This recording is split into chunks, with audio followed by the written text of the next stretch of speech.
another injury for him, especially in the playoffs.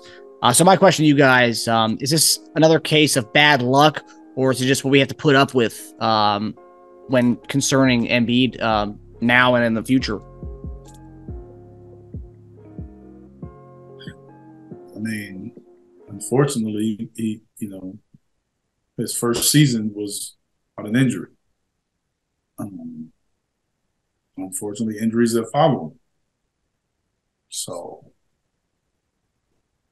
it's hard not to say what if, because of the history of injuries. And it has to be concerning because it's a history of it. Unfortunately for Joel and us, a good amount of the history has happened during the playoffs. That's what's disappointing. It says the guy have an injury, but he's good to go the whole playoffs, and you ride it through and see where you at. I would just love to have him good and that not be an issue in the playoffs. But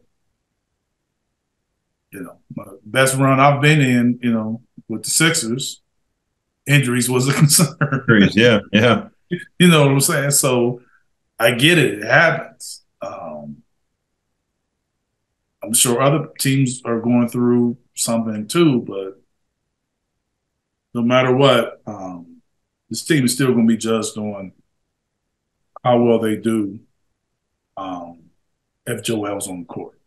Yeah. I think now if he doesn't play, then you can say, okay, well, he didn't play. But if he's on the court, sort of like the Bucks, Giannis is on the court. We all know we could watch it and tell he was injured, but he was on the court. So you judged on him being on the court, not on him being injured. No one's going to remember that in 3 years. You know what I'm saying? Yeah, and that thing about sucks at playing injured is that people think about it for a moment, but like in the third quarter of that game, everyone's like, he's playing, he's fine. Yeah, he's playing, so he's fine. Yeah, yeah, he's just playing like shit. He's not a good player anymore. Oh, he's downhill. It's like it always that really sucks. I mean, it started. I saw that when Harden was playing with that partially torn hamstring for the Nets that year. It's like everyone he was playing on one leg pretty much, and everyone was just judging him as if like he's starting to lose it. It's like, man, that's what he gets for trying to play with like one leg. I mean, come on now. I'm beyond the bad luck excuse. It sucks. It's just bad timing, really, right? But I guess I came up with a few theories of why it happens in the playoffs, but I mean, it doesn't mean anything. The intensity level rises. Everyone's playing harder and plays more minutes. He goes for more blocks, maybe. He sells out more and dives. And the thing is, he plays like that all season. Embiid's not a guy who kind of like rises up in the playoffs. He does this all year round. I mean, he dives for balls with like 3 minutes left in the 20-point game in the fourth quarter. I've seen it. So I look back past couple years. So this year, going for the Cam Johnson block, he hurt his knee.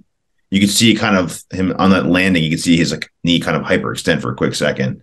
Last year, the torn ligament in the thumb. I don't exactly remember how he got that. Was he trying to block a shot and hit like the rim or a backboard? How did he get that? Do you guys remember that? I think it might have been rim, some rim related.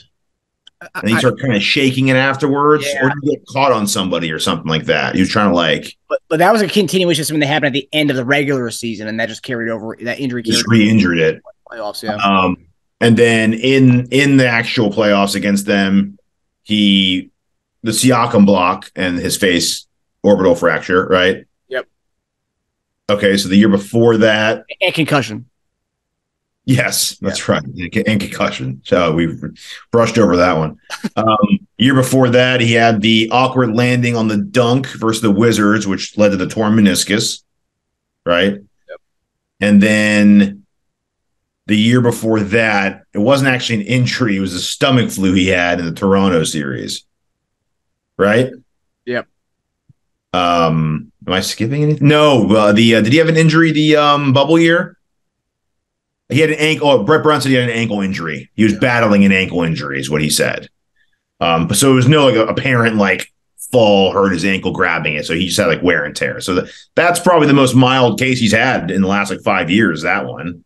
Because remember, he needed an IV in the Toronto series because he was so depleted because he was having that stomach flu and upper respiratory illness. Yep.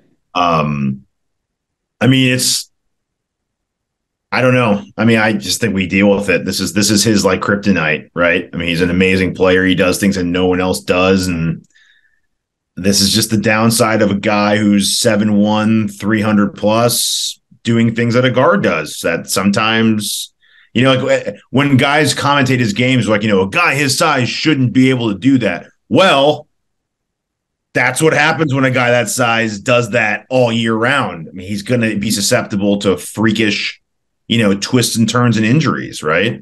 On top of the fact that he gets fouled more than anyone else in the NBA.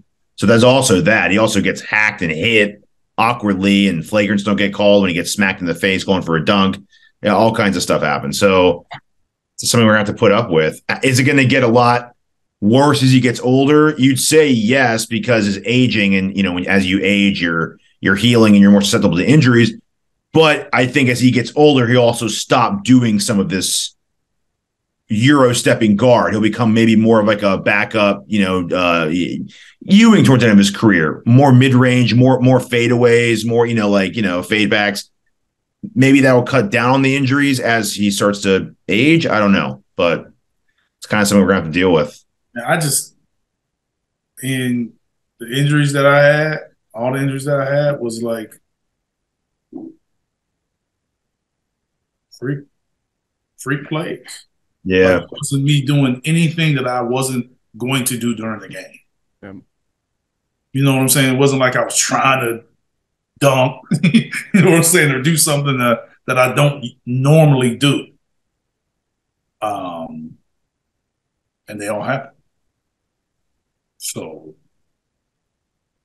that's the tough part. It's like, it's just, just what it is.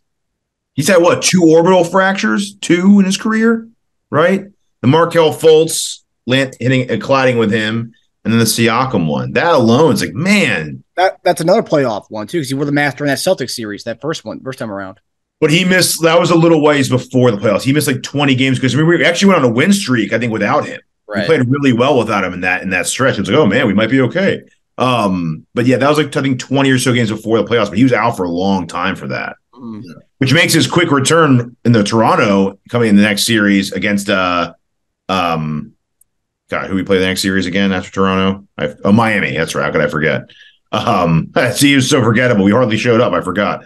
But yeah, that's what made his quick turnaround for that so incredible. Like they seem pretty like comparable, those 2 hits, but I guess the Fultz one was worse. Yeah, I mean, in regards to the LCL sprint, if it is that based on that hyperextension of that play with Cam Johnson, he wasn't doing anything out of the ordinary. That's just like Eric said, it's free. I mean, shit happens. Yeah. But hopefully he looks good as new on Monday. Knock on wood.